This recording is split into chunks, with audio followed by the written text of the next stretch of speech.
My question was the guest worker program. The pros, the cons of the guest worker program. There may be people that don't understand it at all. So this is something Ed talked about, right? That there's been historically this need for labor and no way to let unskilled workers in with rights. They come in and do the work and have no rights has been our resolution. So starting in 1946, the United States had a bracero program to bring temporary workers from Mexico, and that lasted until 1964. And since then, there's been various small guest worker programs, but nothing large. I mean, I guess I'm going to echo Christine Newman-Ortiz here. Like, I tend to think like guest worker is an exploitative program inherently. But Christine has said, in thinking about comprehensive immigration reform, that if there's going to be guest worker, and there is, the Southwestern Agricultural Lobby, and now the National, Manufacturing Lobby and Service Lobby is very powerful. There have to be certain basic rights for them. Like Bracero created an illegal immigration crisis because there was no provision for people to bring their families or see their families, and the idea was to bring young men over. Well, young men tend to be involved with young women and making families, right? So that it triggered this huge illegality spiral where women and children crossed to be with their fathers and partners. There has to be portability because it's very easy to get a guest worker contract to go to an exploitative place and then you're illegal if you leave.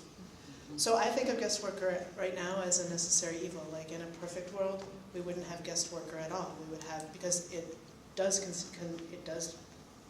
conceivably undermine organized labor in this country to have programs like that. At the same time, it seems like the politics make it a necessary evil, so we have to have basic rights for people who come in under guest worker visas. Yeah, that's exactly right. Under the comprehensive immigration reform to kind of fix our system, and one of the main drivers would be, well, let's create a lawful way for people to come in and do unskilled labor, right?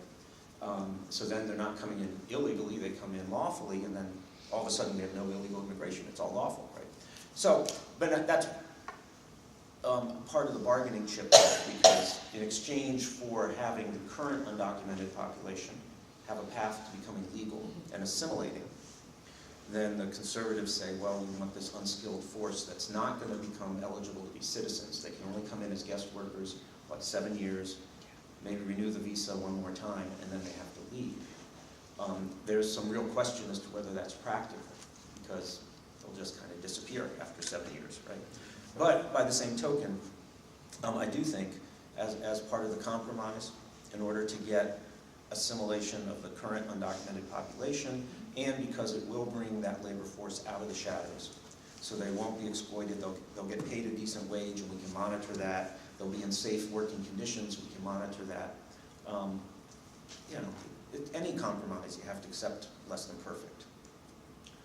So it's good to hear from my colleagues who are experts on Latino immigration, because I know the problem, I teach it, I don't know the solution. I tend to not, guest worker, this is how the Arabs and Muslims in Europe have been treated as guest workers. Guest workers means you're excluded, you're not part of the nation, you're not part of the society. That means we can treat you in racist and mean ways, and I don't see, so I think we need something better than that. But the people I work with have different problems. The reason I have 2 Yemeni young women at my home is because the U.S. government will not approve their husbands' visas, legitimate immigrant visas, because they're males from Middle Eastern countries. So they've been sitting there for 2 years. One of them had a baby. She's never seen her father.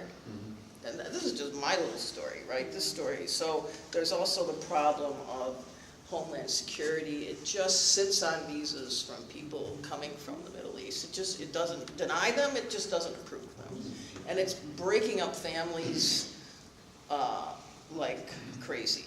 And it's really sad to see this happening, and you have to keep hiring lawyers and paying this and paying that, and yeah.